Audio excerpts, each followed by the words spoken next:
exciting to hear all the presentations and the engagement, and you know, really be inspired by all the work that all these organizations are doing.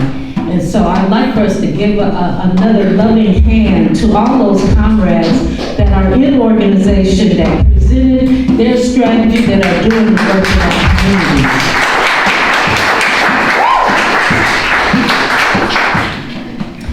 I want to, you know, just acknowledge Brother Anani and I went to college together and, you know, graduated together at UC Berkeley, is what we called it. And he was a journalist as well on the campus, and I have a couple of articles where he captured some of the movement activity that we did on campus. We joined the party together in college, and almost 48 years later, we're still here. So give thanks for that. We want to just remind everyone that Pan Africanism is defined as the total liberation and unification of the continent of Africa and all her peoples under scientific socialism. And so for us, Africa is primary. What do we mean by primary? It means that until the continent of Africa is liberated, and we know Malcolm told us that a liberated people depend on land. Their land is the basis of their power. Well, no African in this planet, I don't know about the other planets, but no African in this planet will be free and will know justice until Africa is free, united, and under a socialist system, a common system, a collective system, an anti-capitalist system. That's the example. And so that being said, our examples in the All-African Women's Revolutionary Union are based on revolutionary women who have fought on the battlefield in Africa. Because let's think about it. What example do we have except those where we actually won our liberation? We can hear about folks who were in this movement or in that movement or doing this and that, but when we talk about scientifically strategizing and executing that strategy, we have to base our techniques and our strategy on those who were victorious in liberation. And so we want to highlight Sister Josina Michelle. Sister Josina Muthimba Michelle, who was a member of the Frelimo organization who fought for the liberation of Mozambique. In what we say, women have the right and the duty to fight. Sister Josina Michelle, who was a part of the leadership of Frelimo, the organization that fought for the independence of Mozambique, said, "The Frelimo War is a people's war in which the whole people participate, that we women were even more oppressed than men, and therefore we had the right as well as the will and the strength to fight. We insisted on our having military training and being given weapons." And let me just say also, political education is your first one. As a Mozambican woman of Angola as well, they played a central role, those two liberated zones played a central role. On March 2nd, Angola, which annually honors the bravery of 4 women who fought for Angola's independence, acknowledged Sister Diolinda Rodriguez, Irene Cohen, Ingrecia dos Santos, and Lucrecia Paim. Those names live on in the Angolan people's memory, although they were ambushed, captured, and killed. Remember those names, study those sisters, and know their history and the contribution of the liberation of Angola.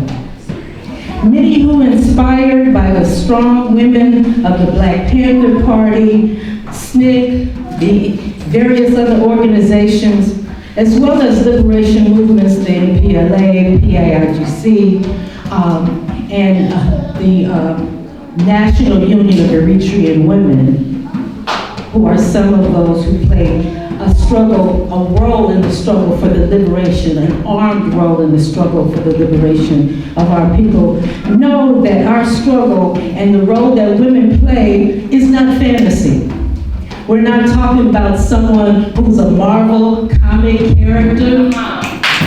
We're not talking about someone who is pretending to be in a Wakanda place that don't exist, when we know the African continent has more power and minerals and has more capabilities than any Disney comic can deliver.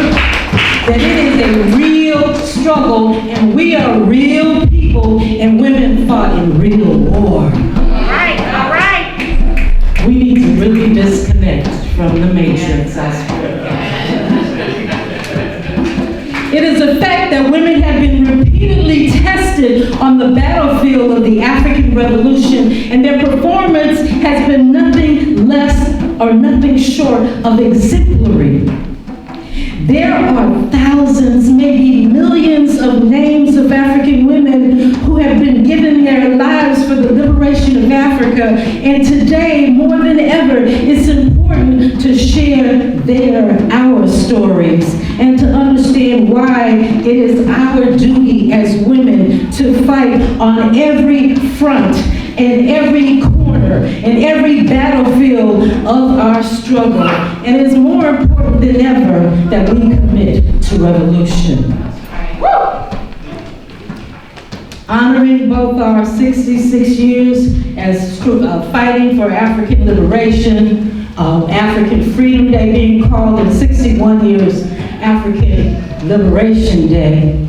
As this is our anniversary, it's important to talk about those who contributed their life for the liberation of Africa, and those women, more importantly, and why it's important that every woman in our movement and those who are outside of our movement commit to liberation. That's right. It is said that women have done everything, in particularly actually military combat against African enemies, but they have also played a critical role in combating cultural backwardness and ideological and political roadblocks that have supported classism, sexism, and isolation within our own societies. Let me repeat that.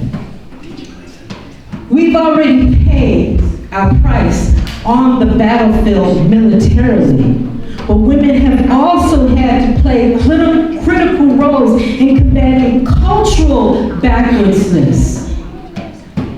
And we'll talk about that a little later. Supporting ideological and political backwardsness and roadblocks, which support classism, sexism, and isolation within our own societies. In fact, African women, despite what you see on the videos, in the movies, in television, and in print, African women, women in Cuba and Vietnam were the first women in modern 20th century movements to engage in combat roles. And let me just remind you, Africa is a continent. When we say Cuba and Vietnam, we're talking about territories in the Western Hemisphere and in the Asian Hemisphere, but we're saying the entire continent, African women played critical roles on the battlefield. The first. Okay. But this is not the image you see. And this is not the image that is propagated of the African woman all over the world. So we understand that this tradition continues in battles led by women in India, women workers in Central and South America, women leading the struggle for the liberation of the Kanaki people, in New Caledonia, in India, all over the South Seas, struggles that are going on, not just in Palestine, but even today we're talking about the French is still talking about colonizing and dominating the Kanaki people in their own land. Wow. And women are a part of leading that struggle. Nevertheless, there are still cultural barriers of engagement that are hindering women to participate fully in their own struggles, and we need to break those barriers down.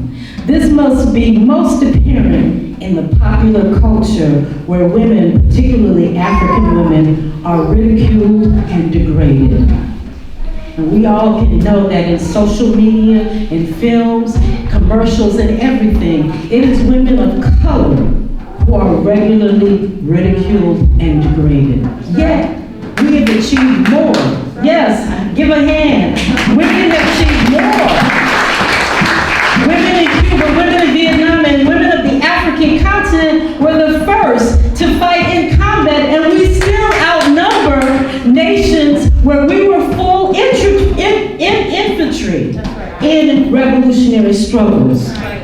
So to talk about when you're struggling for your liberation, that those who are struggling for Palestine are pro-Hamas, we need to be pro-Hamas, and we need women in Hamas, and we need to revolutionize the movement, and we need to make it a mass movement, and it is going to be a mass movement, because we are tired of colonialism, and not only colonialism, but imperialism will find its deathbed in Palestine and Africa.